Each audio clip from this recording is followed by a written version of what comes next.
Hi, everyone. Uh, this is Dave McMillan, and I am providing a Sunday school lesson today for all of you. Hopefully, you will enjoy it and you'll learn something, and together we'll worship God, and it'll be great, just like we have in class sometimes. So, today we're going to be talking about a character in the Bible called Paul. Paul is an apostle of Jesus or a disciple of Jesus, and so he comes once after Jesus' ministry has already taken place, and in fact, after Jesus has been resurrected. So we know that Jesus was born at Christmas, and at Easter time we celebrate his death and resurrection and him going back to heaven to be with God. And Paul is a man who came to know Jesus after Jesus had already been resurrected. And so today we're going to talk about that story, and we're going to talk about another story or another letter of Paul's.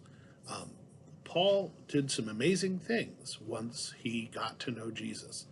First, we're going to learn about Paul's career before he got to know Jesus, and then how he learned to know Jesus, and then we'll talk about the other part.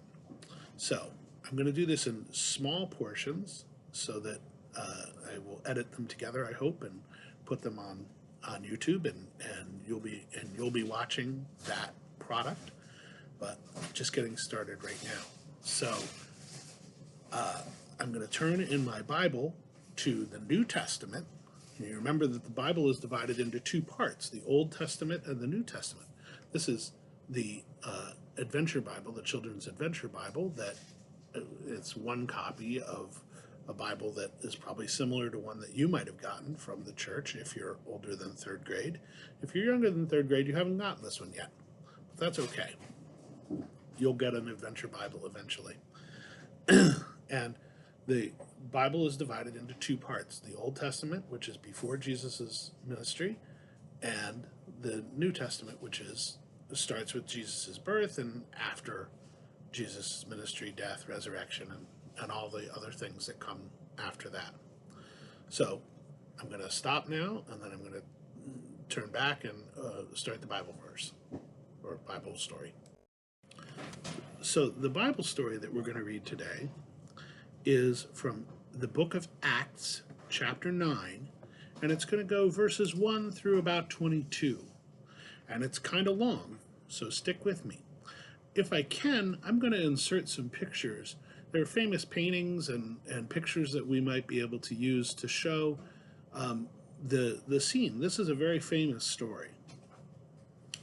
So it starts kind of unusually. It starts with, meanwhile, so other things were going on in the world, but meanwhile, Saul was still breathing out murderous threats against the Lord's disciples. Saul, who's that? Well, he's the same man that we'll eventually call Paul. But right now, his name is Saul. Isn't that funny? A lot of people in the Bible change their names, but this is one of them, Saul. So Saul was still breathing out murderous threats against the Lord's disciples. He went to the high priest and asked him for letters to the synagogues in Damascus, so that if he found any there who belonged to the way, whether men or women, he might take them as prisoners to Jerusalem. So Saul was from Jerusalem, and he was looking for Christians. They didn't call themselves Christians yet, but he was looking for people who believed in Jesus to arrest and take back to Jerusalem from Damascus. Now, Damascus is a place that's in Syria now. They didn't have all the same borders everywhere. But in the country of Syria now is a city called Damascus, and it's been there for thousands of years. And Saul was going to Damascus. As he neared Damascus on his journey, suddenly a light from heaven flashed around him. He fell to the ground and heard a voice say to him, "Saul, Saul, why do you persecute me? What does persecute mean? Well, persecute means kind of torture or bother or make life hard for. Who are you, Lord? Saul asked. I am Jesus, whom you are persecuting, he replied. Now get up and go into the city, and you will be told what you must do. The men traveling with Saul stood there speechless. They heard the sound, but did not see anyone. Saul got up from the ground, but when he opened his eyes, he could see nothing. So they led him by the hand into Damascus. For 3 days he was blind, and did not eat or drink anything. In Damascus there was a disciple named Ananias. Now a disciple is a follower of Jesus. So there's a man in Damascus who lives there, and his name is Ananias. The Lord called to him in a vision, Ananias. Yes, Lord, he answered. The Lord told him, go to the house of Judas on Straight Street, and ask for a man from Tarsus named Saul, for he is praying. In a vision he has seen a man named Ananias come and place his hands on him and to restore his sight. Lord, Ananias answered, I have heard many reports about this man and all the harm he has done to your holy people in Jerusalem. And he has come here with authority from the chief priests to arrest all who call on your name. But the Lord said to Ananias, go, this man is my chosen instrument to proclaim my name to the Gentiles and their kings and to the people of Israel. I will show him how much he must suffer for my name. Then Ananias went to the house and entered it. Placing his hands on Saul, he said, Brother Saul, the Lord, Jesus, who appeared to you on the road as you were coming here, has sent me so that you may see again and be filled with the Holy Spirit.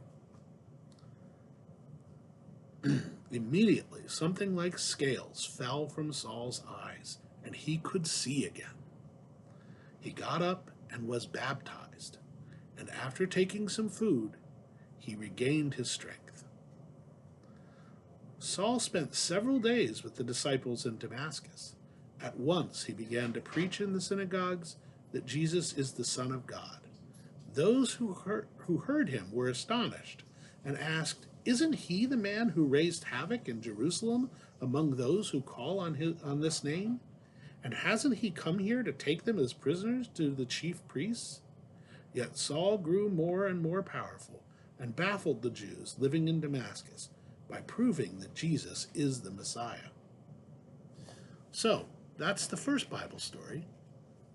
And in it, we heard about how Saul was traveling from Jerusalem to Damascus, and on the road he saw a bright light that blinded him, and then he heard the voice of Jesus telling him to go and wait in Damascus.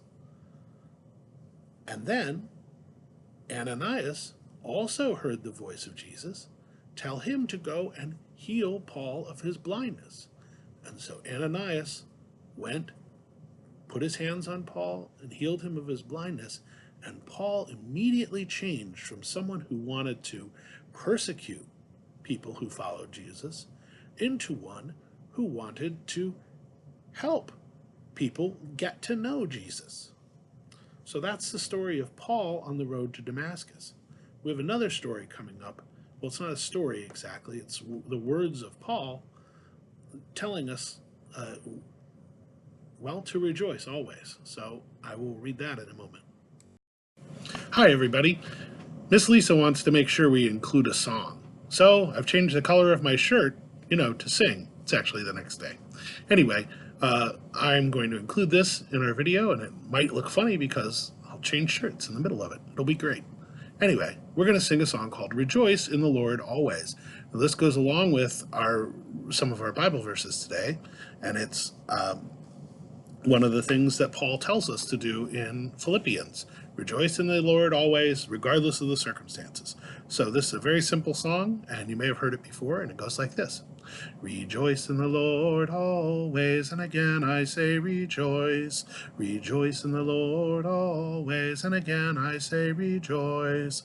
Rejoice, rejoice, and again I say rejoice.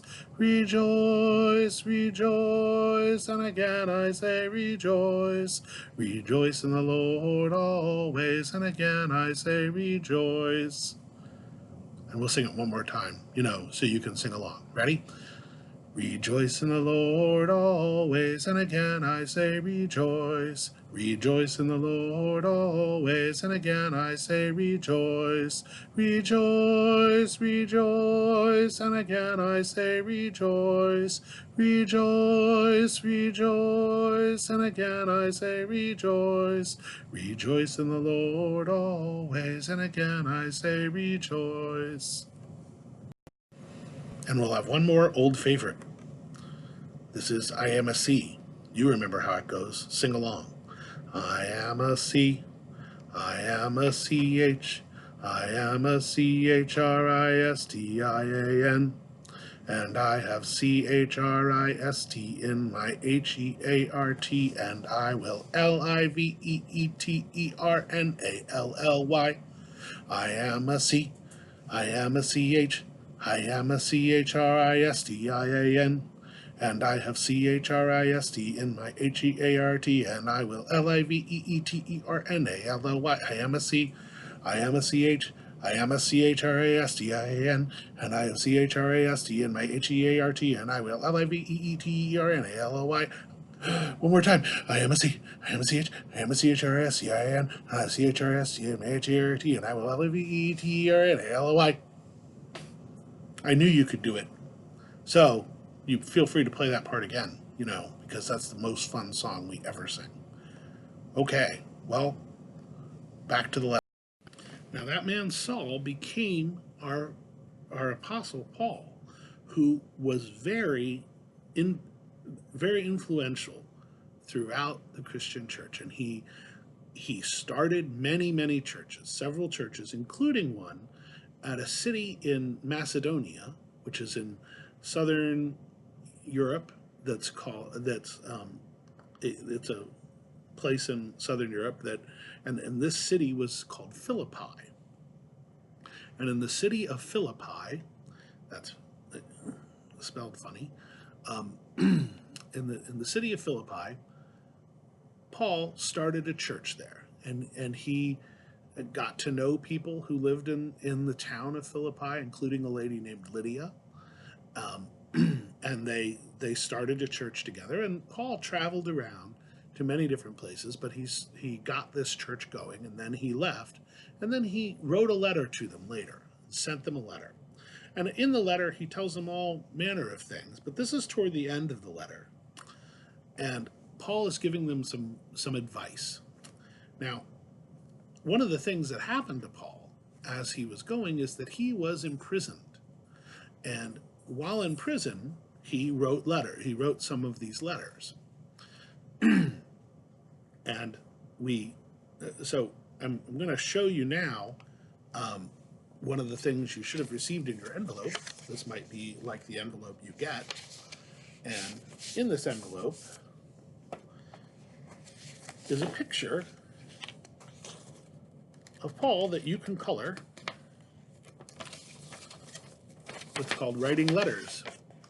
See, there he is, writing letters. This is Paul. And Paul, we know from some of the things that Paul wrote that he was a bald guy. So this might be what he looked like.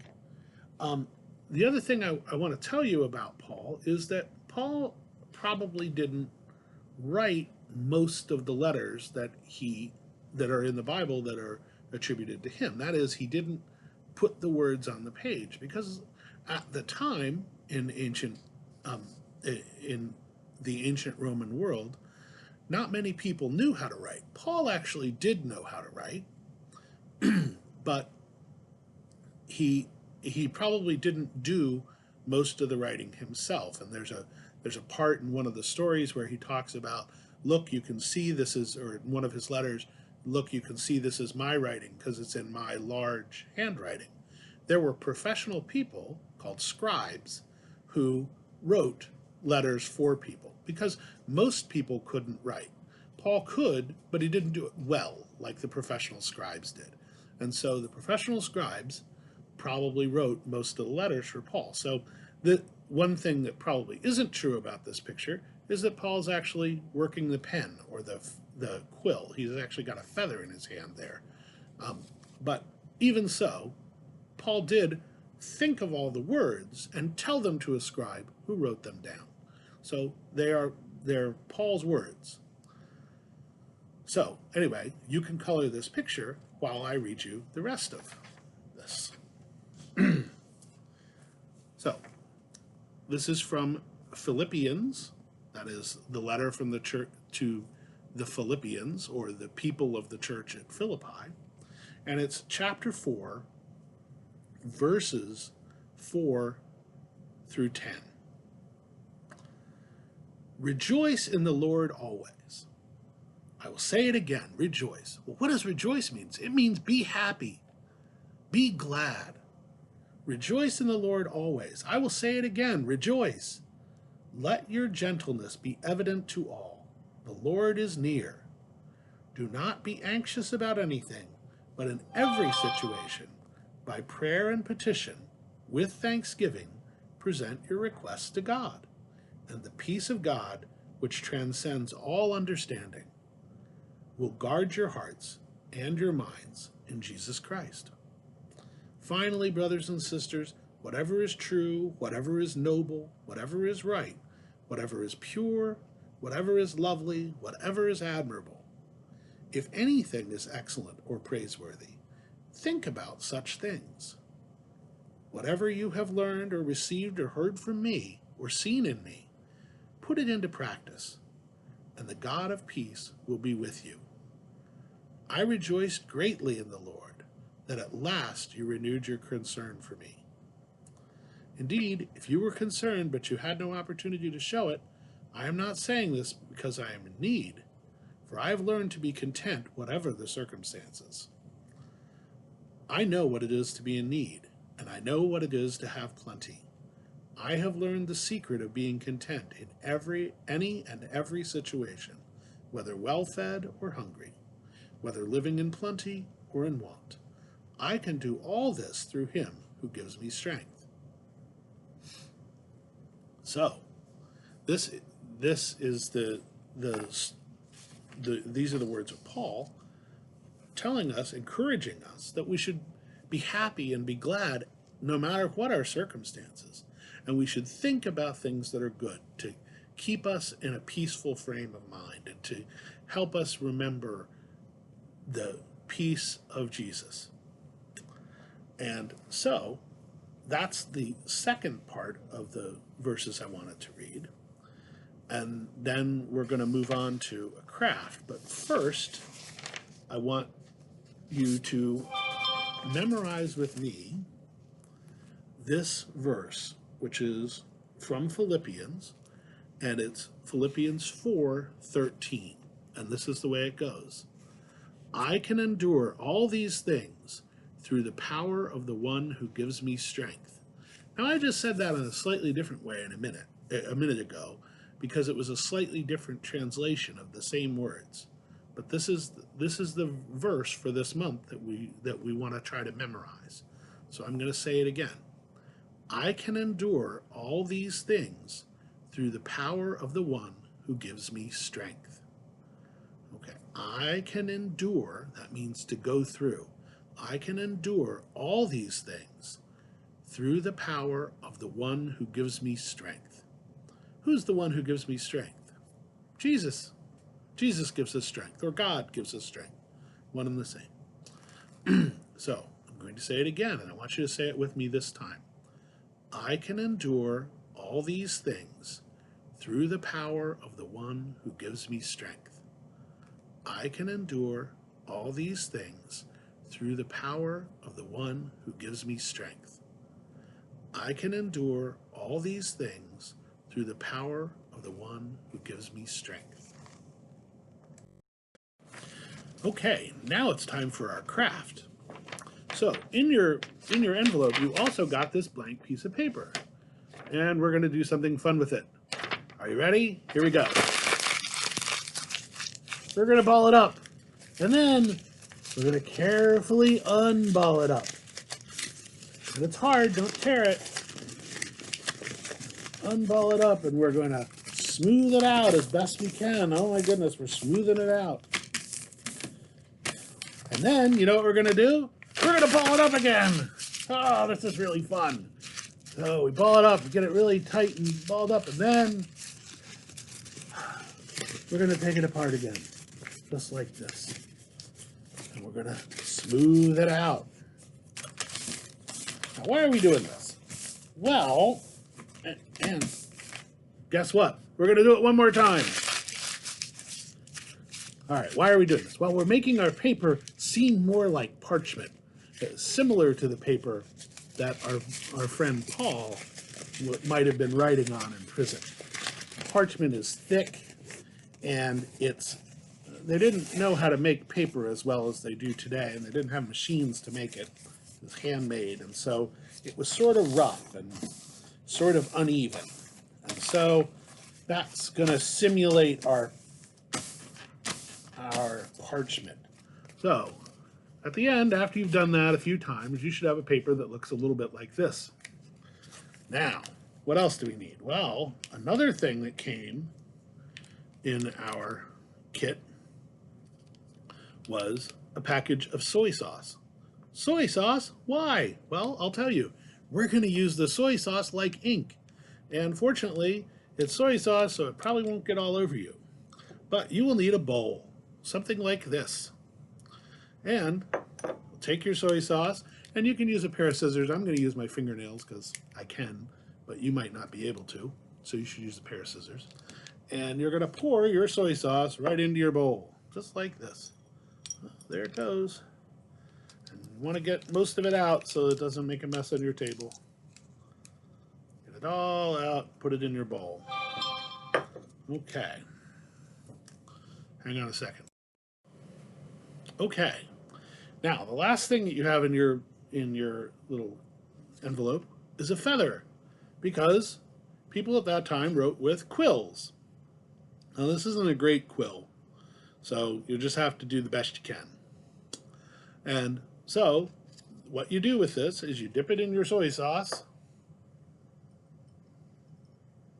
You dip it in there, and you get a little bit on there, and then you can write on your paper. Now, if you don't know how to write words, that's okay. And you're definitely going to have to keep going back to your soy sauce to get more soy sauce on your pen. But see, I made an R because I'm going to write the word rejoice. And how do you spell rejoice? Well, you spell rejoice R-E. So I have an E, but you need a lot of soy sauce. You need to keep going back over and getting soy sauce. And onto your pen. And a J, R-E-J, O, I. Just dip your pen in there and get enough soy sauce on there. I, and then C, and E. And I wrote the word rejoice, and I put a big exclamation point afterwards. See how it says rejoice on my paper? Now, I kept writing, and if you don't know how to write, that's okay. You could draw a picture of someone rejoicing, or a smiley face, or something like that. Mostly it's just to have the fun of writing with a feather in soy sauce, because, you know, really, what could you want to do more than that? I'll show you the final version of one that I worked on earlier. See how I have a smiley face, and then it says, rejoice, again I say rejoice, on my special flattened out parchment paper. So that is our exciting craft for today, and you should have all the materials in your little kit, and hopefully you enjoy that. And after you're done, you can just dump your soy sauce down the sink and wash your plate, wash your bowl. And you can throw your feather away because it won't probably be good for very much else. So that and your coloring paper are the things that you could do as crafts. So I hope you enjoyed this, and hopefully in another couple weeks we'll put up another lesson.